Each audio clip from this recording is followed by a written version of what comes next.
इस वक्त वैश्विक सत्ता संतुलन में जो उथल पुथल चल रही है, वह अब बंद कमरों की फुसफुसाहट नहीं रही, बल्कि खुले मंच पर तीखी नोक झोंक में बदल चुकी है। भारत के नाटो में शामिल होते ही अमेरिका और नाटो के रिश्तों में जो दरार पहले छुपाई जा रही थी, वह अब पूरी दुनिया के सामने आ चुकी है।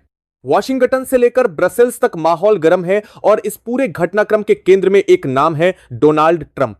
सूत्रों के मुताबिक भारत की एंट्री ने नाटो के भीतर ताकत के संतुलन को पूरी तरह बदल दिया है। अब तक जिस नाटो को अमेरिका की छाया में चलने वाला सैन्य गठबंधन माना जाता था, वही नाटो अब स्वतंत्र फैसलों की तरफ बढ़ता दिखाई दे रहा है। भारत की मौजूदगी ने नाटो को न सिर्फ एशिया से जोड़ा है, बल्कि ब्रिक्स जैसे मंच से भी सीधा संवाद का रास्ता खोल दिया है, और यही बात ट्रंप को सबसे ज्यादा चुभ रही है। इसी बौखलाहट में ट्रंप ने नाटो और भारत दोनों को खुली धमकी दे डाली है। ग्रीनलैंड को लेकर ट्रंप का रुख पहले से ज्यादा आक्रामक हो गया है। ट्रंप ने साफ कहा है कि न तो ग्रीनलैंड पर अमेरिका का दावा कमजोर पड़ेगा और न ही उसे किसी दबाव में छोड़ा जाएगा। यह बयान सीधे तौर पर यूरोपीय यूनियन के देशों के लिए चुनौती है, क्योंकि ग्रीनलैंड का मसला सिर्फ जमीन का नहीं, बल्कि आर्कटिक में प्रभाव और संसाधनों का है। यूरोप इस बयान को सीधे दबाव की राजनीति के तौर पर देख रहा है। ब्रसेल्स के गलियारों में यह साफ चर्चा है कि ट्रंप ग्रीनलैंड के जरिए यूरोप को झुकाने की कोशिश कर रहे हैं, ताकि भारत के बढ़ते प्रभाव को रोका जा सके। लेकिन इस बार यूरोप पहले जैसा चुप नहीं है। यूरोपीय यूनियन के कई बड़े देशों ने संकेत दे दिए हैं कि नाटो के अंदर फैसले अब एक तरफा नहीं चलेंगे। दूसरी तरफ हिंद महासागर में भी तनाव बढ़ता नजर आ रहा है। डियागो गार्सिया द्वीप को लेकर ट्रंप का बयान भारत के लिए एक सीधा संदेश माना जा रहा है। यह द्वीप इंडियन ओशन का सबसे अहम रणनीतिक केंद्र है और अमेरिका की सैन्य मौजूदगी का बड़ा आधार भी है। ट्रंप ने जिस लहजे में चेतावनी दी है, उससे साफ है कि वह भारत पर दबाव बनाने के लिए हिंद महासागर कार्ड खेलने से भी पीछे नहीं हटेंगे। लेकिन इसी बीच तस्वीर का दूसरा पहलू और भी ज्यादा चौंकाने वाला है। जिस वक्त ट्रंप धमकियों की भाषा में बात कर रहे हैं, उसी वक्त पर्दे के पीछे एक ऐसी हलचल चल रही है जिसने अमेरिका को सबसे बड़ा झटका दिया है। नाटो और ब्रिक्स के बीच जिस बातचीत को अब तक नामुमकिन माना जाता था, वह अब हकीकत बनती दिख रही है, और इस पूरी प्रक्रिया में भारत सबसे मजबूत सेतु बनकर सामने आया है। सूत्र बताते हैं कि हाल ही में हुई बैठकों में भारत, नाटो और ब्रिक्स एक ही मंच पर नजर आए हैं। यह अपने आप में ऐतिहासिक घटनाक्रम है, क्योंकि दशकों तक ये दोनों गुट एक दूसरे को शक की नजर से देखते रहे हैं। लेकिन अब हालात बदल चुके हैं। अर्थव्यवस्था, ऊर्जा संकट और युद्ध के माहौल ने सभी को यह सोचने पर मजबूर कर दिया है कि पुराने दुश्मनी वाले ढांचे अब टिकाऊ नहीं रहे। यहीं से ट्रंप की परेशानी और बढ़ जाती है। अमेरिका को सबसे बड़ा झटका तब लगा जब नाटो के अंदर नेतृत्व को लेकर बड़ा फैसला लिया गया। ट्रंप को नाटो के अध्यक्ष पद से हटाए जाने की खबरों ने वॉशिंगटन में भूचाल ला दिया है। यह वही नाटो है जिसे कभी अमेरिका ने खड़ा किया था, लेकिन अब उसी नाटो में अमेरिका के राष्ट्रपति की पकड़ कमजोर होती नजर आ रही है। नाटो के भीतर यह साफ चर्चा है कि गठबंधन को किसी एक देश या एक नेता की निजी महत्वाकांक्षा का औजार नहीं बनने दिया जाएगा। भारत की भूमिका यहां निर्णायक मानी जा रही है, क्योंकि भारत ने साफ शब्दों में कह दिया है कि अगर उसके राष्ट्रीय हितों को नुकसान पहुंचाने की कोशिश हुई तो वह चुप नहीं बैठेगा। न अमेरिका देखा जाएगा और न कोई और दबाव काम आएगा। इसी बदले हुए रुख ने नाटो के अंदर साहस पैदा किया है। खबरें हैं कि नाटो के चार्टर के तहत ऐसे प्रावधानों पर चर्चा शुरू हो चुकी है जिनके जरिए किसी सदस्य देश के नेतृत्व को अलग किया जा सकता है। यह प्रक्रिया अमेरिका के भीतर नहीं, बल्कि नाटो के ढांचे के अंदर चलेगी, और यही बात ट्रंप को सबसे ज्यादा डरा रही है। यूरोप के कई देश इस पूरे घटनाक्रम को ग्लोबल पावर शिफ्टिंग के रूप में देख रहे हैं। उन्हें लग रहा है कि अगर भारत नाटो और ब्रिक्स के बीच संतुलन बना देता है तो दुनिया की राजनीति में एक नया ध्रुव उभर सकता है। एक ऐसा ध्रुव जो न पूरी तरह पश्चिमी होगा और न ही पूरी तरह पूर्वी, बल्कि अपने फैसले खुद लेने वाला होगा। ग्रीनलैंड से लेकर डायगो गार्सिया तक ट्रंप की आक्रामक बयानबाजी इसी डर की उपज मानी जा रही है। वह जानते हैं कि अगर नाटो और ब्रिक्स करीब आ गए तो अमेरिका की एक तरफा दबदबे वाली नीति को सबसे बड़ा झटका लगेगा। यही वजह है कि ट्रंप अब तीखे शब्दों का इस्तेमाल कर रहे हैं और दबाव की राजनीति खुलकर खेल रहे हैं। लेकिन इस बार माहौल बदला हुआ है। नाटो के अंदर भी यह समझ बन चुकी है कि अमेरिका के बिना भी गठबंधन चल सकता है और भारत जैसे देशों की मौजूदगी उसे नई दिशा दे सकती है। ब्रिक्स के देश भी इस घटनाक्रम को संतोष की नजर से देख रहे हैं, क्योंकि उन्हें पहली बार पश्चिमी सैन्य गठबंधन के साथ बराबरी के स्तर पर बात करने का मौका मिल रहा है। अब बात के 12 बराबरी के स्तर पर बात करने का मौका मिल रहा है। दुनिया की नजरें अब आने वाले दिनों पर टिकी हैं। क्या ट्रंप अपने दबाव की राजनीति से हालात पलट पाएंगे या फिर नाटो और ब्रिक्स का यह नया समीकरण इतिहास बदल देगा? इतना तय है कि यह वही दुनिया नहीं रही जहां एक नेता के इशारे पर सब कुछ तय हो जाए। अगर आप चाहते हैं कि ऐसी ही ब्रेकिंग और दमदार खबरें आपको सबसे पहले मिलती रहें तो इस वीडियो को अब लाइक कीजिए, चैनल को सब्सक्राइब कीजिए और इसे ज्यादा से ज्यादा शेयर कीजिए ताकि यह जानकारी हर देश हर शहर तक। अब सीधे उस बिंदु पर आते हैं जहां से वैश्विक सत्ता संतुलन पूरी तरह हिलता हुआ दिखाई दे रहा है। भारत के नाटो में औपचारिक रूप से सक्रिय होते ही जो घटनाक्रम तेज हुआ है वह सिर्फ कूटनीतिक बयानबाजी तक सीमित नहीं रहा, बल्कि अब यह खुली रणनीतिक टकराहट में बदल चुका है। अमेरिका और नाटो के बीच जो दूरी कभी कल्पना में भी नहीं थी वह अब वास्तविकता बन चुकी है। ट्रंप जिस आक्रामक भाषा में भारत और नाटो को चेतावनी दे रहे हैं उससे यह साफ हो गया है कि यह सिर्फ दबाव की राजनीति नहीं बल्कि सत्ता बचाने की आखिरी कोशिश है। ग्रीनलैंड को लेकर ट्रंप का रुख अचानक और ज्यादा सख्त हो गया है। यूरोपीय यूनियन के देशों को साफ संदेश दिया गया है कि ग्रीनलैंड पर अब कोई बातचीत नहीं होगी। अमेरिका वहां से 1 इंच भी पीछे नहीं हटेगा। लेकिन इस बयान के बाद यूरोप में जिस तरह की बेचैनी फैली है वह अभूतपूर्व है। डेनमार्क से लेकर फ्रांस और जर्मनी तक बंद कमरों में एक ही सवाल गूंज रहा है कि क्या अमेरिका अब नाटो को अपनी निजी जागीर समझ रहा है? इसी बीच भारत की नाटो में मौजूदगी ने यूरोप को एक वैकल्पिक शक्ति केंद्र का भरोसा दिया है और यही बात ट्रंप को सबसे ज्यादा खल रही है। डायगो गार्सिया को लेकर ट्रंप की धमकी सिर्फ भारत के लिए नहीं बल्कि पूरे हिंद महासागर क्षेत्र के लिए खतरे की घंटी है। यह द्वीप दशकों से अमेरिकी सैन्य रणनीति का केंद्र रहा है, लेकिन अब भारत ने स्पष्ट कर दिया है कि हिंद महासागर में किसी भी तरह की एक तरफा सैन्य चाल को बर्दाश्त नहीं किया जाएगा। नाटो के कई देशों ने भी बंद कमरे की बैठकों में यह स्वीकार किया है कि डियागो गार्सिया पर अमेरिका का एकाधिकार अब गठबंधन के लिए जोखिम बनता जा रहा है। भारत के समर्थन से यह मुद्दा अब नहीं 3 परीक्षा को गार्सिया बंद कमरे की बैठकों में डियागो गार्सिया आटो के अंदर खुलकर उठाया जा रहा है। इसी बीच ब्रिक्स की भूमिका अचानक निर्णायक हो गई है। रूस और चीन, जिन पर हमेशा नाटो विरोधी होने का आरोप लगता रहा है, अब भारत के साथ एक समन्वित रणनीति में नजर आ रहे हैं। यह पहली बार है जब नाटो, ब्रिक्स और भारत एक ही मंच पर वैश्विक शक्ति संतुलन पर चर्चा कर रहे हैं। इस बैठक में अमेरिका को लेकर जो आकलन सामने आया है उसने वॉशिंगटन की नींद उड़ा दी है। संकेत साफ है कि अगर अमेरिका ने दबाव और धमकी की नीति जारी रखी तो नाटो के भीतर ही उसके खिलाफ सामूहिक कार्रवाई का रास्ता खुल सकता है।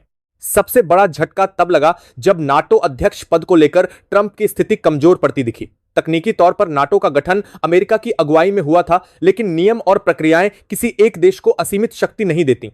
नाटो के आंतरिक दस्तावेजों में मौजूद क्लॉज 4 और क्लॉज 5A को लेकर जो कानूनी व्याख्या सामने आई है उसने ट्रंप की कुर्सी हिला दी है। इन प्रावधानों के तहत अगर कोई सदस्य देश या उसका नेतृत्व गठबंधन की सामूहिक सुरक्षा को खतरे में डालता है तो उसके खिलाफ कार्रवाई संभव है। यही कि आधार बनाकर ट्रंप को नाटो नेतृत्व से हटाने की प्रक्रिया पर गंभीरता से विचार हो रहा है। यह प्रक्रिया अमेरिकी संविधान से अलग है और यही वजह है कि ट्रंप इसे रोक पाने में असमर्थ नजर आ रहे हैं। यह कोई घरेलू महाभियोग नहीं बल्कि अंतरराष्ट्रीय गठबंधन के भीतर जवाबदेही की कार्रवाई है। नाटो के कई वरिष्ठ सदस्य देशों ने साफ संकेत दिया है कि अमेरिका का नेतृत्व अब सहयोग से ज्यादा दबाव पर आधारित हो गया है और यही नाटो की मूल भावना के खिलाफ है। भारत की मौजूदगी ने इस तर्क को और मजबूती दी है क्योंकि भारत ने साफ कहा है कि वह साझेदारी में विश्वास करता है, अधीनता में नहीं।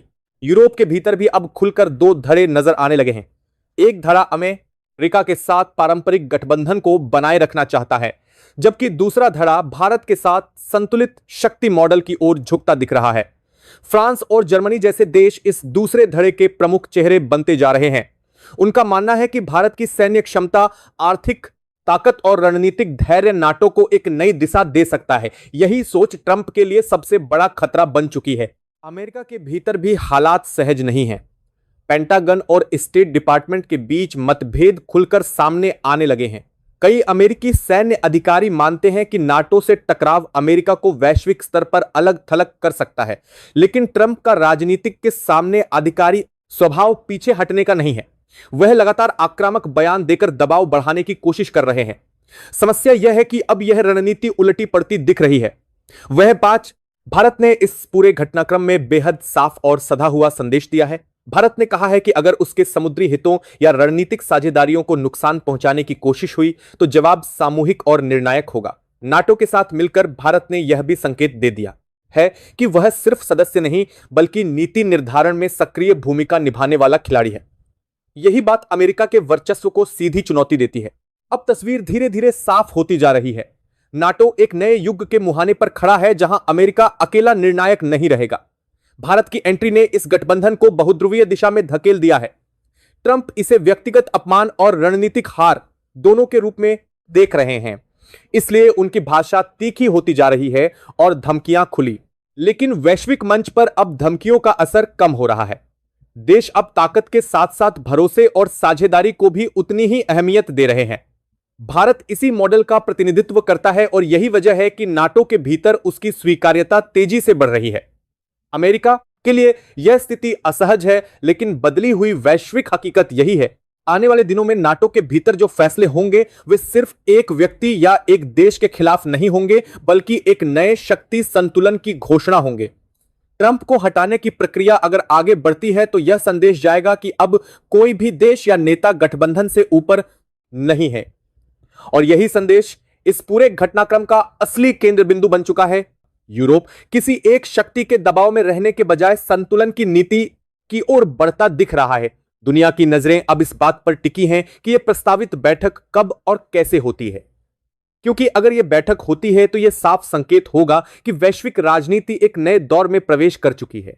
यह दौर वह होगा जहां पुराने नियम काम नहीं करेंगे, जहां एक तरफा फैसलों की गुंजाइश नहीं होगी और जहां भारत जैसी ताकतें सिर्फ क्षेत्रीय नहीं बल्कि वैश्विक दिशा तय करेंगी।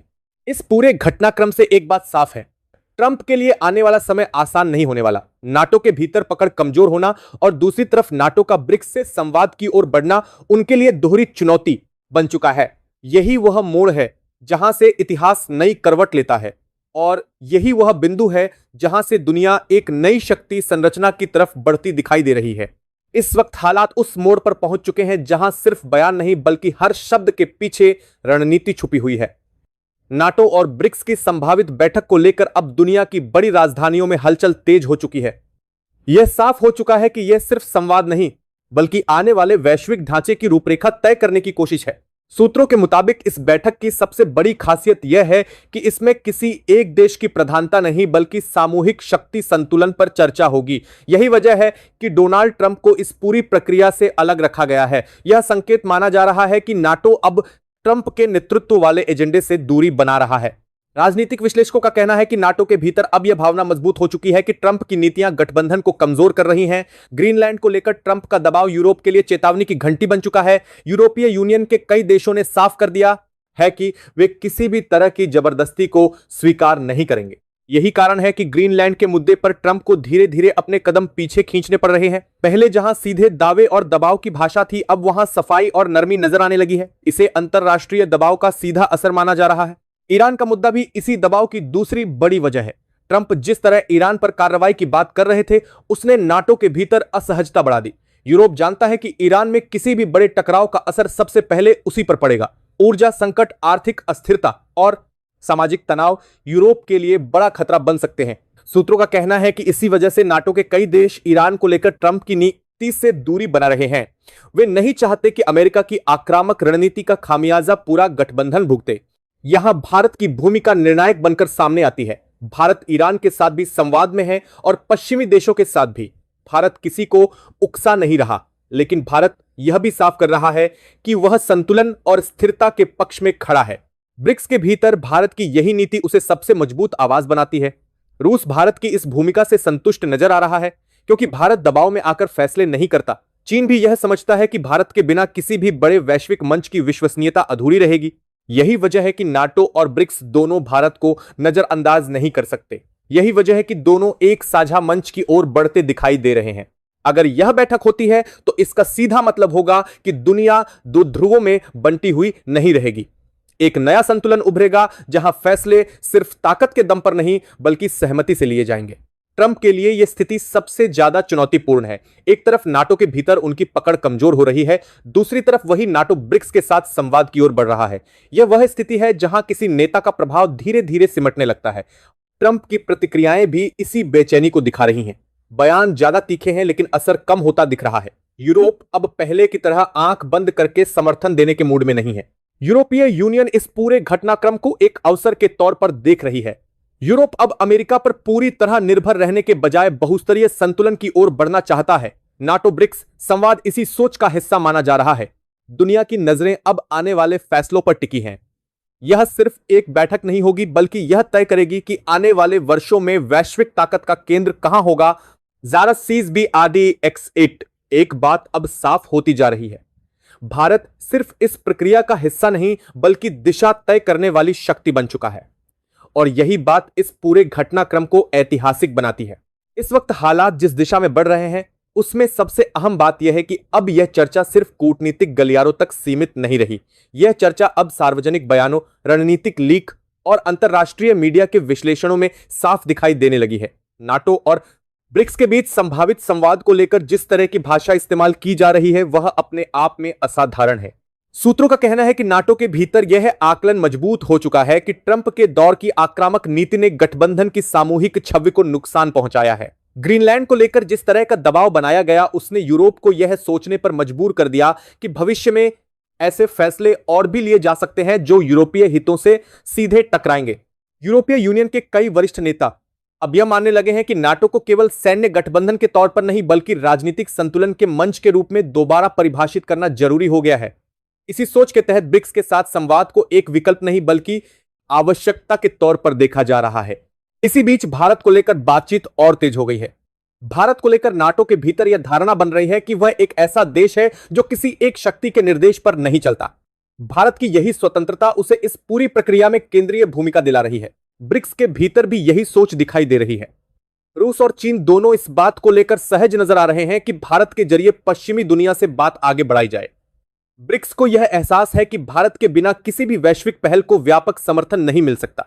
यही कारण है कि अब यह कहा जा रहा है कि नाटो और ब्रिक्स की बैठक सिर्फ औपचारिक संवाद नहीं होगी, बल्कि भविष्य की रणनीति पर खुली बातचीत होगी।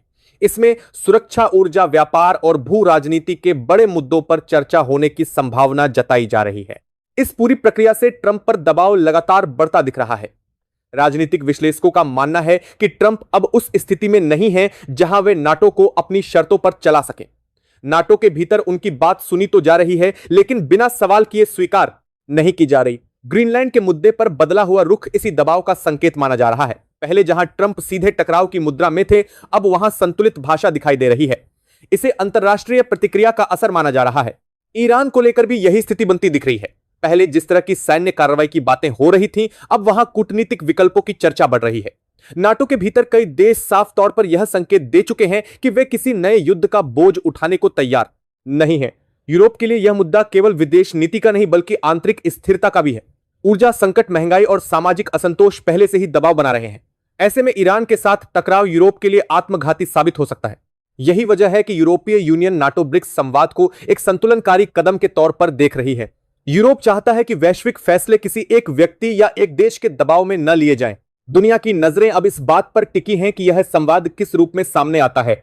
अगर नाटो और ब्रिक्स एक साझा मंच पर दिखाई देते हैं, तो यह साफ संकेत होगा कि वैश्विक शक्ति संरचना बदल रही है। इस बदलाव का सबसे बड़ा असर ट्रंप पर पड़ता दिखाई दे रहा है। राजनीतिक रूप से उन्हें अलग थलग किए जाने की चर्चा अब केवल विरोधियों तक सीमित नहीं रही, बल्कि उनके अपने सहयोगी भी सवाल उठाने लगे हैं। यही वह स्थिति है जहां से ग्लोबल पावर शिफ्टिंग की बात केवल शब्दों में नहीं, बल्कि व्यवहार में दिखाई देने लगती है। भारत इस पूरी प्रक्रिया में एक संतुलनकारी शक्ति के रूप में उभरकर सामने आता है। और यही वजह है कि आने वाले दिनों में भारत की हर कूटनीतिक गतिविधि पर दुनिया की नजर रहेगी। क्योंकि अब सवाल यह नहीं रह गया कि बातचीत होगी या नहीं, सवाल यह है कि इस बातचीत के बाद दुनिया का नया शक्ति केंद्र कैसा दिखाई देगा। इस वक्त अमेरिका के भीतर भी तस्वीर तेजी से बदलती दिखाई दे रही है। वॉशिंगटन के राजनीतिक गलियारों में अब यह चर्चा आम हो चुकी है कि नाटो को लेकर ट्रंप की पकड़ पहले जैसी नहीं रही। पेंटागन से लेकर स्टेट डिपार्टमेंट तक यह सवाल उठने लगा है कि क्या ट्रंप की आक्रामक विदेश नीति अमेरिका को रणनीतिक तौर पर अकेला करती जा रही है। सूत्रों के मुताबिक अमेरिकी सैन्य प्रतिष्ठान का एक बड़ा वर्ग किसी भी ऐसे कदम के खिलाफ है जो एक साथ कई मोर्चों पर टकराव को जन्म दे। ग्रीनलैंड और ईरान दोनों ही मामले अब पेंटागन की फाइलों में हाई रिस्क कैटेगरी में रखे जा चुके हैं। अंदरूनी आकलन यह संकेत दे रहे हैं कि यूरोप की सहमति के बिना कोई भी बड़ा कदम अमेरिका के लिए उल्टा पड़ सकता है। यही वजह है कि नाटो के भीतर अमेरिका की आवाज पहले जैसी निर्णायक नहीं रह गई है। सहयोगी देश अब हर प्रस्ताव पर सवाल पूछ रहे हैं। ट्रंप की भाषा और उनके इरादों पर भरोसा पहले की तुलना में कमजोर पड़ता दिख रहा है। इसी बीच नाटो और ब्रिक्स के संभावित संवाद ने अमेरिका के अंदर राजनीतिक हलचल और तेज कर दी है। ट्रंप समर्थक खेमे में इसे सीधे तौर पर अमेरिका की वैश्विक हैसियत को चुनौती के रूप में देखा जा रहा है। वहीं ट्रंप विरोधी गुट इसे जरूरी सुधार और संतुलन की दिशा में कदम बता रहा है। अमेरिकी मीडिया में भी सुर बदलते दिख रहे हैं। कई प्रभावशाली विश्लेषणों में यह कहा जाने लगा है कि दुनिया अब एक अध्रुवीय व्यवस्था में लौटने को तैयार नहीं है। अमेरिका को साझेदारी की भाषा सीखनी होगी या फिर उसे नई वैश्विक संरचना में खुद को ढालना पड़ेगा। इस पूरे माहौल में भारत का नाम बार बार सामने आ रहा है। भारत को अब केवल उभरती हुई शक्ति नहीं, बल्कि स्थिरता के केंद्र के तौर पर देखा जा रहा है। भारत की सबसे बड़ी ताकत यही मानी जा रही है कि वह किसी एक खेमे का एजेंडा नहीं ढो रहा, बल्कि अपने राष्ट्रीय हितों के साथ वैश्विक संतुलन की बात कर रहा है। ब्रिक्स के भीतर भारत की भूमिका पहले से ज्यादा मजबूत हो चुकी है।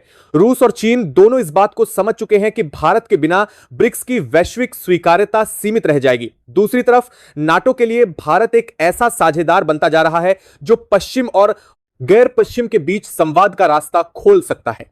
यही कारण है कि नाटो ब्रिक्स बैठक को लेकर उत्सुकता लगातार बढ़ रही है। यह बैठक अगर होती है तो यह सिर्फ फोटो सेशन या बयानबाजी तक सीमित नहीं रहेगी। इससे नए नियम, नए समीकरण और नई प्राथमिकताएं निकलकर सामने आ सकती हैं।